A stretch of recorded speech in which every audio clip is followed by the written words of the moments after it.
প্রায় এক শতাব্দী হয়ে গেছে জামাত এখন ক্ষমতার কাছাকাছিও ভারত পাকিস্তান বা বাংলাদেশে আসতে পারলো না।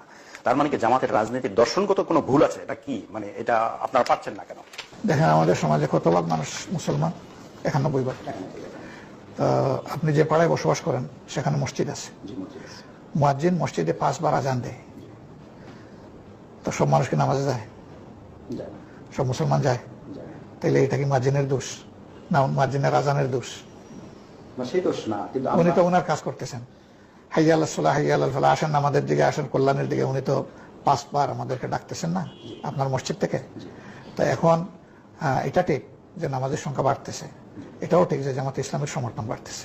এখন যখন জনগণের মনে জামাতে ইসলামী এই আস্থা সৃষ্টি করতে পারবে যে জামাতে ইসলামী ক্ষমতায় গেলে যারা একটা সুস্থ শালীন রাজনীতি এবং মানুষের বাঁচার জন্য একটা সুস্থ পরিবেশ দেশবাসীকে উপহার দিতে পারবে, একজন নারী নারীর সর্বোচ্চ মর্যাদা ভোগ করবে, একজন পুরুষ পুরুষের সর্বোচ্চ মর্যাদা ভোগ করবে, শিশু থেকে বৃদ্ধ পর্যন্ত সকলের জীবনের নিরাপত্তা থাকবে, মানুষের সম্পদ এবং ইজ্জতের নিরাপত্তা থাকবে।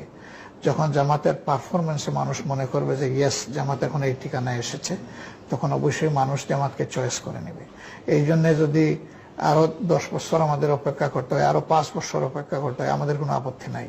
কারণ আমরা তো মানুষের কল্যাণের জন্য কাজ করছি, মানুষের কাছে আমরা আমাদের বক্তব্য নিয়ে যাচ্ছি। এখন আপনারা আমাদের কাছে এসেছেন, তাই না? অতীতে কি এসেছিলেন? 15.5 বছর আসেন নাই, আসার মতো পরিস্থিতি নাই। কিন্তু অন্যান্য দলের কাছে তো গিয়েছেন, সেখানে তো পরিস্থিতি ছিল। তাহলে এই জায়গাটাই আপনি বেশ কমটা ধরে নেন যে আমরা আমাদের বক্তব্য নিয়েই তো জনগণের কাছে আমাদেরকে যেতে দেওয়া হচ্ছে না। বিভিন্ন ধরনের বাধা বিঘ্ন সৃষ্টি করে, দফায় দফায় আমাদেরকে নিষিদ্ধ ঘোষণা করে, অবৈধভাবে চাপ দিয়ে নিবন্ধন আমাদের বাতিল করে, কি আমাদের উপরে করা হয় নাই? ফোন করেই শুধু থামে নাই তো, একদম সমূলে উৎপাটিত করার জন্য বারবার ঘোষণা দিয়েছে যে রাখবই না, শেষ। কোন সময় বলে ও দেশে দেশে পাঠিয়ে দিব, কোন সময় বলে যে তোমাদের এখানে আর কোন দল বলেন তো এই বাধাগুলোর মুখে পড়েছে? আলহামদুলিল্লাহ কেউ পড়ে নাই, আলহামদুলিল্লাহ। এরপরেও যে বাংলাদেশের জনগণ জামাতের উপরে প্রতি যে সহানুভূতি সমর্থন দেখাচ্ছে, আমরা আসলে অভিভূত এত কিছুর পরে।